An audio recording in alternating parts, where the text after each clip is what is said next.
Hello बच्चों, स्वागत है आपका हमारे यूट्यूब चैनल ओम लर्निंग क्लासेस में। तो जैसा कि हम लोग पढ़ रहे हैं यूपी बोर्ड क्लास 11 कॉमर्स का बहुत ही इंटरेस्टिंग सब्जेक्ट जो कि है अकाउंट्स, जिसमें कि आज का हम लोग का टॉपिक है 3 कॉलम कैश बुक। इसमें हम लोग समझेंगे कि 3 कॉलम कैश बुक कहते किसे हैं और ये कैसे बनाया जाता है। तो चलिए देर किस बात की, जल्दी से आज की वीडियो को शुरू करते हैं। तो जैसा कि अभी तक हमने अपनी पिछली जो कुछ वीडियोस थी उसमें हमने देखा था कि सिंपल कैश बुक और डबल कॉलम कैश बुक हम लोग कैसे बनाते हैं। तो वहाँ पे आपने देखा था कि सिंपल कैश बुक जो है वो हमारी उसमें अमाउंट कॉलम एक ही होता है और जो डबल कॉलम कैश बुक है वहाँ पे अमाउंट के 2 कॉलम होते थे। तो ठीक इसी तरीके से जो हमारी 3 कॉलम कैश बुक होती है इसमें हमारे अमाउंट के 3 कॉलम होते हैं। पहला कैश का मतलब पहला आपका डिस्काउंट का कॉलम होता है, दूसरा कैश का और तीसरा होता है बैंक का। तो ये 3 कॉलम जो है वो अमाउंट के कॉलम में, मतलब ये अमाउंट का जो हमारा कॉलम है वो इन तीनों कॉलम में डिवाइड होता है। कौन कौन सा? डिस्काउंट, कैश और बैंक। ठीक है, तो और कुछ भी यहाँ पे नया नहीं है। बाकी जैसा हम लोग अपना कैश बुक बनाते आए हैं वैसे ही हम लोग को कैश बुक को बनाना है। बस अमाउंट का जो कॉलम है हमारा वो 3 भाग में डिवाइड हो जाता है। तो कैसे हम लोग बनाएंगे ये 3 कॉलम कैश बुक, उसके लिए हम लोग यहाँ पर एक छोटा सा हमने न्यूमेरिकल लिया हुआ है जिसको हम लोग सॉल्व करेंगे और समझेंगे कि हमारी 3 कॉलम कैश बुक कैसे बनती है। ठीक, तो जैसे देखिए यहाँ पे 2024 अप्रैल 1 को रोकड़ शेष दिया हुआ है 5,675 और बैंक शेष दिया हुआ है 1,26,753 रुपये। तो इसके लिए क्या होगा यहाँ पर, जैसे देखिए ये 3 कॉलम कैश बुक का हमारा फॉर्मेट हो गया। ठीक है, सब कुछ वैसा ही है, बस ये जो हमारा अमाउंट है ये 3 कॉलम में डिवाइड हो गया, डिस्काउंट, कैश और बैंक कॉलम में। ठीक, सेम ऐसे ही पेमेंट साइड में भी हुआ है। तो अब रोकड़ शेष और बैंक शेष यहाँ पर दिया हुआ है और रोकड़ शेष और बैंक शेष हमेशा कहा जाता है डेबिट साइड में। ठीक है, जब तक कि हमें क्रेडिट करने को ना बोले या फिर बैंक अधिविकर्ष ना बोले या फिर क्रेडिट लिख करके ना बोले तब तक हम क्या करते हैं, क्योंकि इन दोनों का बैलेंस जो होता है वो डेबिट होता है तो इन्हें डेबिट साइड में ही दिखाएंगे। तो हमारे पास पहले से कैश में कितना है 5,675 और बैंक में कितना है 1,26,753 रुपये। तो 2024 अप्रैल 1 को रिसिप्ट साइड में टू बैलेंस BD करके दिखा देंगे। ठीक है, डिस्काउंट की कोई बात ही नहीं हुई, डिस्काउंट छोड़ देंगे। कैश में 5,675 और बैंक में 1,26,753 रुपये हम लोग दिखा देंगे। ठीक, उसके बाद 2 तारीख को बोला है बैंक में जमा किए 5,000 रुपये, बैंक में जमा किया गया।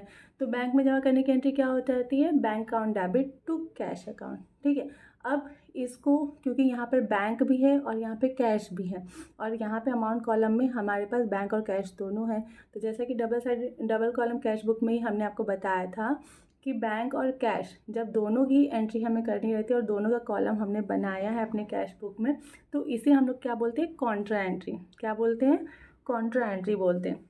और कॉन्ट्रा एंट्री कैसे करते हैं, तो जैसे आप पहले मान लीजिए कि आप बैंक के अकाउंट में लेखा कर रहे हैं तो bank account debit to cash account है तो यहाँ पे टू कैश अकाउंट हो जाएगा। और अब मान लीजिए कि आप कैश में लेखा कर रहे हैं तो कैश अकाउंट में लेखा कर रहे हैं तो क्या हो जाएगा, बाई बैंक अकाउंट हो जाएगा 2 तारीख को। ठीक है, तो दोनों साइड हम लोग को एंट्री करनी होगी, एक बार कैश को मान करके एक बार बैंक को मान करके। दूसरी चीज़ हमने आपको क्या बताई थी कि अगर हमने कैश अकाउंट लिखा है तो अमाउंट बैंक के कॉलम में लिखेंगे और अगर बैंक अकाउंट लिखा है तो अमाउंट कैश के कॉलम में लिखेंगे। और लास्ट में जो लेज़र फॉलो का कॉलम होता है वहाँ पे हम लोग C ज़रूर लिखते हैं दोनों साइड में, ताकि हमें ये पता चले कि ये हमारी कॉन्ट्रा एंट्री है।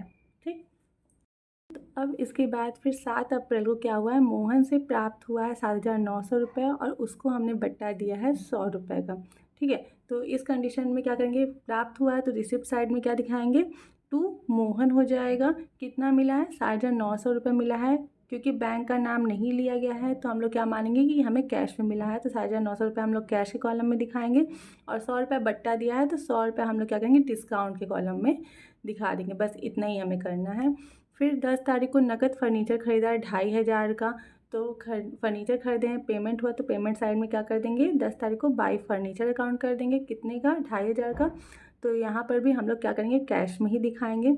जब तक हमें बैंक या चेक ऐसा कुछ मेंशन ना हो तब तक हम लोग अमाउंट जो है वो कैश कॉलम में ही दिखाएंगे। ठीक, 15 तारीख को क्या है, रामलाल को चेक द्वारा भुगतान किया है 7,900 और उससे बट्टा प्राप्त हुआ है 100 रुपये। अब यहाँ पे चेक द्वारा भुगतान हुआ तो चेक द्वारा भुगतान हुआ है यानी कि पैसा कहाँ से कटेगा, बैंक से कटेगा।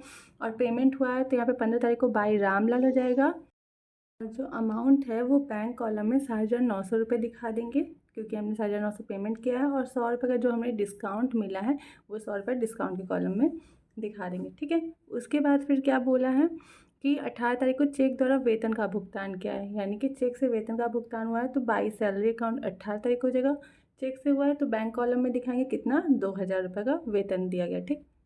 लास्ट है 20 तारीख को किराया दिया 1,000 रुपये, तो बाई रेंट अकाउंट हो जाएगा। क्योंकि चेक का कोई नाम नहीं लिखा गया है तो हम लोग कैश में ही दिखाएंगे 1,000 रुपये, ठीक है। इतना हम लोग क्या करेंगे, जितना हमारा यहाँ पे ट्रांजेक्शन दिया था उन सबको हमने ये 3 कॉलम कैश बुक में दिखा दिया। अब क्या करेंगे लास्ट में, जैसे हम लोग पहले भी करते आए हैं कि दोनों साइड का टोटल करेंगे, ठीक है। तो जिस साइड का ज़्यादा रहेगा उस साइड वो अमाउंट जो है वो दोनों साइड दिखाते हैं। तो मेनली क्या होता है, रिसिप्ट साइड का अमाउंट ही ज़्यादा रहता है। तो जैसे यहाँ पे कैश है, बैंक है और डिस्काउंट है, हमने क्या किया, इन तीनों का जो है वो टोटल कर लिया, टोटल दिखा दिए। पेमेंट साइड का अमाउंट जो है वो कम है तो रिसिप्ट साइड का अमाउंट दोनों साइड दिखा देंगे। अब जितना जितना कम है, जैसे कैश का हम लोग ये पूरा ये तीनों जोड़ेंगे, जितना आएगा उसको 13,575 में से माइनस करेंगे, जो बचेगा वो यहाँ पे बाई बैलेंस सीडी में दिखा देंगे। उसी तरीके से बैंक का ये जोड़ेंगे, ये दोनों जितना भी आ रहा है उसको 1,31,753 में से माइनस करेंगे तो हो गया 1,21,853 रुपये, उसे बैलेंस सीडी में दिखा देंगे। डिस्काउंट का बैलेंस सीडी नहीं होता, डिस्काउंट में जिस साइड का जितना डिस्काउंट का अमाउंट रहेगा उतना दिखाएंगे। जैसे यहाँ पे 100 रुपये है, 100 रुपये दिखा देंगे, उसमें कम हो या ज़्यादा हो उससे कोई खास फ़र्क नहीं पड़ता है, ठीक है। और लास्ट में क्या करेंगे, यहाँ पे जो बैलेंस सीडी है उसको 2 बैलेंस बीडी करके नेक्स्ट मंथ के फर्स्ट डेट को दिखा देंगे। बस इतना ही हमें अपने 3 कॉलम कैश बुक में करना होता है, ठीक है। तो आई होप कि आप लोग को ये सब समझ में आया होगा अच्छे से। कुछ खास यहाँ पे 3 कॉलम कैश बुक में नहीं है। अगर आपको सिंपल कैश बुक आता है, डबल कॉलम कैश बुक आता है तो 3 कॉलम कैश बुक भी आप लोग आराम से कर सकते हैं।